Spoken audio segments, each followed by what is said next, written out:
Okay, everybody, how you doing? I'm down in Fayetteville, North Carolina. Just watched Joe Biden speak for about 22 minutes, and my first reaction is that was a very kind of typical speech from a politician. He's talked for a long time, but when you really think about what he said, he didn't say that much. He spoke about values, kind of things that nobody could really argue with, except maybe Donald Trump. But I kept thinking of what Mondale asked glib Gary Hart back in the day. Where's the beef? And it was interesting when he got started, he laid out four crises: the pandemic, the economic crisis, the racial justice uprising, and the climate crisis. And I said, yeah, okay, that's what I've been talking about. He didn't talk about the crisis of war and the new nuclear arms race, except to make some sort of militaristic, jingoistic statements toward the end. And then when he got to discussing those crises, he mostly described them, which, okay, but people already know what they are. The question is, what are you going to do about them? I remember when Reagan ran in 1980 against Jimmy Carter, he kept saying, I'm for full employment. Yeah, but how are you going to do it? We had just had in the 70s the defeat of the Humphrey Hawkins full employment bill. I mean, it passed, but they gutted it so much it wasn't a public jobs program. It wasn't a job guarantee. And here was Reagan like repeating that rhetoric, but he had no plan either, except really, tax cuts for the rich, and it's supposed to trickle down in the form of jobs for the rest of us, and it never does. So that's what I was thinking about is Biden went along. And so when he finally got around to saying what he'd do about the pandemic, he said, testing, medical supplies, federal government should provide the lead on that, fine. Information, yeah, follow the public health officials. Mandate masks, it's a good idea. But he didn't really seem to get it. What the other countries of the world have done to suppress the virus is they test and then they contact trace and quarantine those exposed and infected, so you can suppress community spread of the virus to the point where we can go back to work and to school safely. And he just didn't seem to get what we got to do, which maybe explains why he's been hiding in his basement instead of using the platform that he's got to point us in the direction we need and to put the pressure on the federal government. And, look at some of the other things come out of it. He didn't mention the post office, the destruction of the damn post office. Unless I missed it, he didn't even mention that. If he wants to describe a crisis, that's one that Donald Trump is totally responsible for. And where the hell is Joe Biden? So no doubt he couldn't be as bad as as Trump on the pandemic. Trump is a dummy.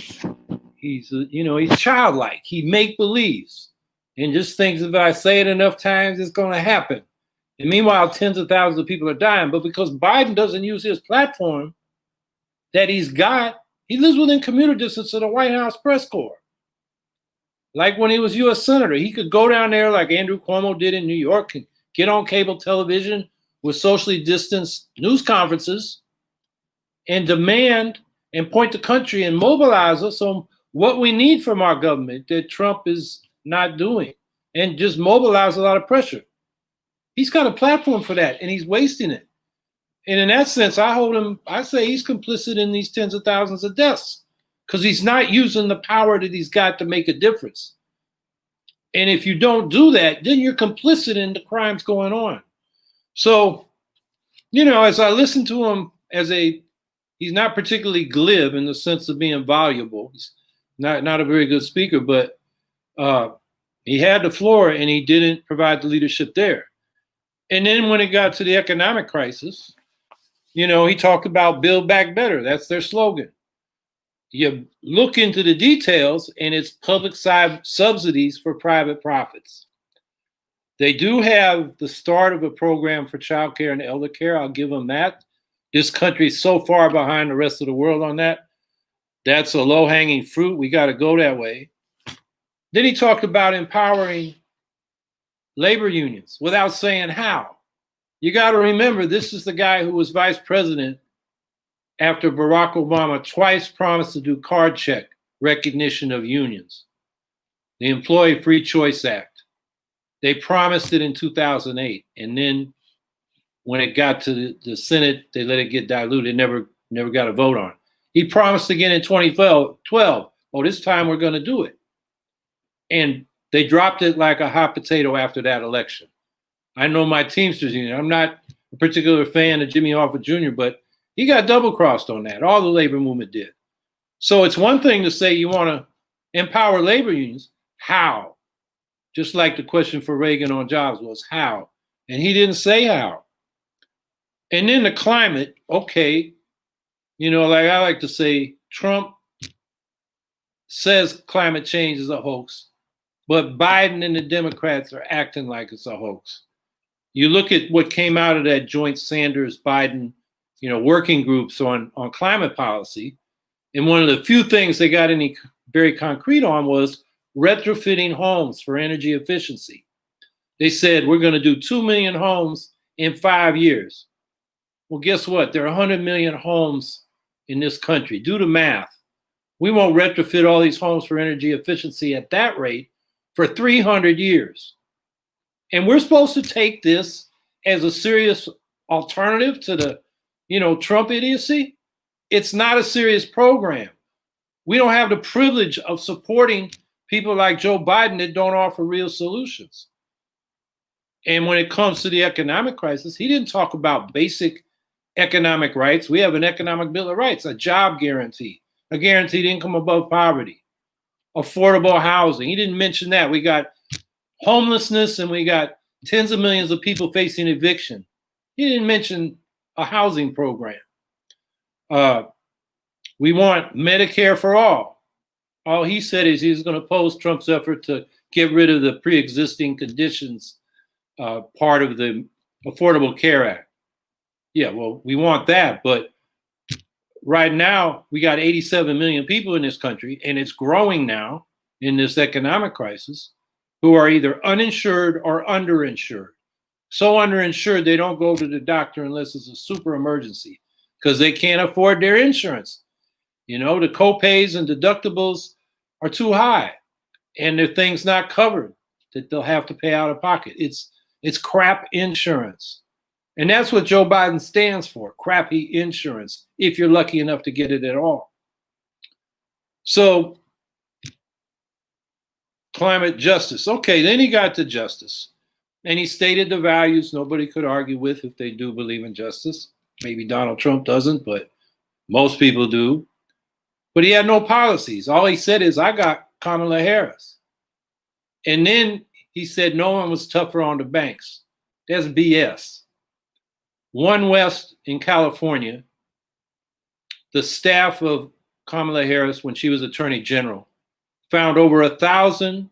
They're ready to go to court and charge Steve Mnuchin, who's now the Treasury Secretary, and his bank, One West, with over 1,000 violations of foreclosure law and counts of mortgage fraud, because that bank was notorious in terms of predatory lending, predatory foreclosures, and even robo-signing, which was computerized fraud to steal people's homes.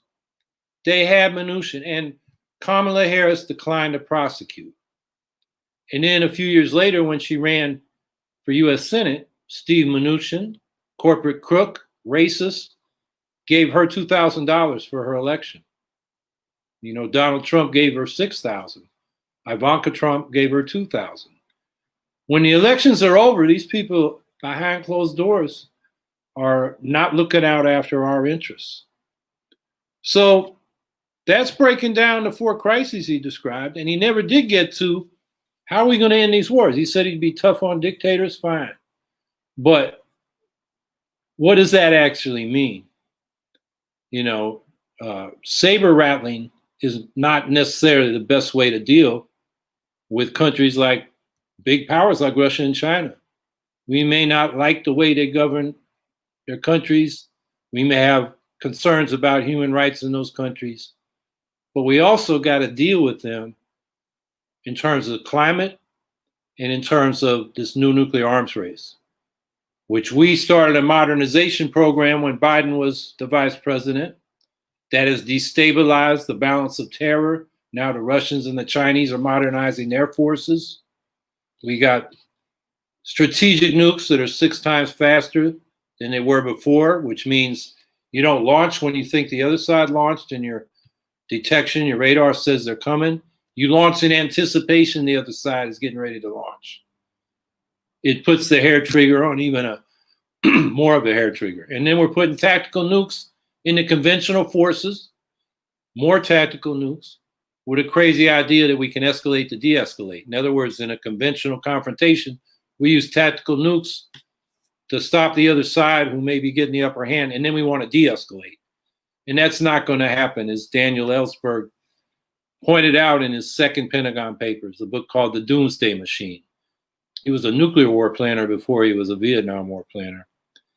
And he documents in that book how once one nuke goes, they're all going to go. That's the doomsday machine. It's automated. We got one. The Russians got one. The Chinese had a policy of no first use, but they've dropped that now under the threat of this new nuclear arms race. So, of course, we're talking about peace initiatives, 75% cut in military spending, get out of these endless wars, pledge no first use, disarm to a minimum credible deterrent, and then go to the rest of the world and say we want to disarm the other nuclear powers and go there with world public opinion. 122 nations agreed 3 years ago to the text of the Treaty on the Prohibition of Nuclear Weapons. And when 50 ratified, it becomes law. They got 44 now. That's coming. And the International Campaign for the Abolition of Nuclear Weapons got the Nobel Peace Prize for that. And hardly anybody in this country knows that, because people like Joe Biden and all the political leadership in both parties, all the presidential candidates don't talk about it. And that's a life or death issue. That's a crisis that Biden didn't even mention. So I guess the question for socialists and progressives is, how are you going to vote against Trump? You're going to vote for this, statement of values without any substance by a politician who is funded by dark money?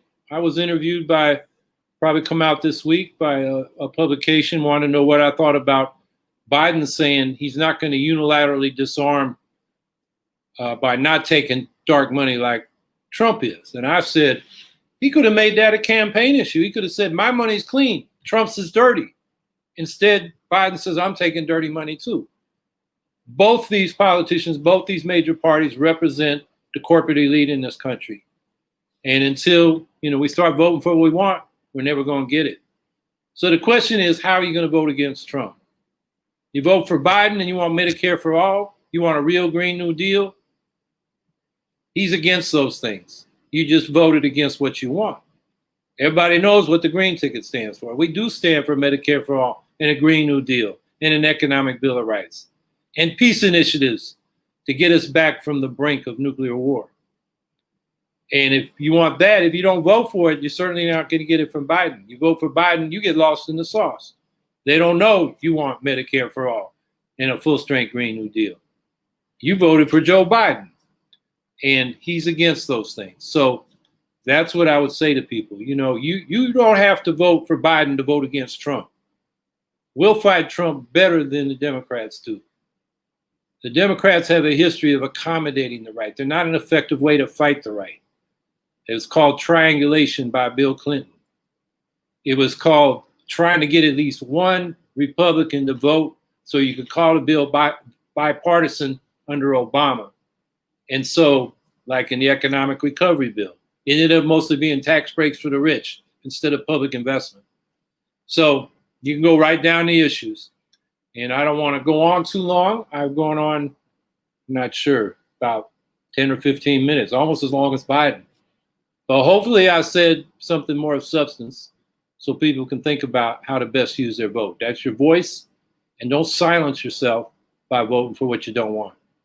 So I hope everybody has a good evening, and I'm going to go eat something and try to relax, because I get mad when I hear that guy. I come back to the coronavirus crisis. Tens of thousands of people are dying. We'll have 250,000 dead by the election. That's what people say, the epidemiologists. And he's not using the power he has to get us on a program to stem that. And that is just inexcusable. So I think I'll stop right there and wish y'all a good evening and be safe out there. The virus is spreading like wildfire and a lot of people are getting sick and some are dying. So be careful out there. Have a good evening.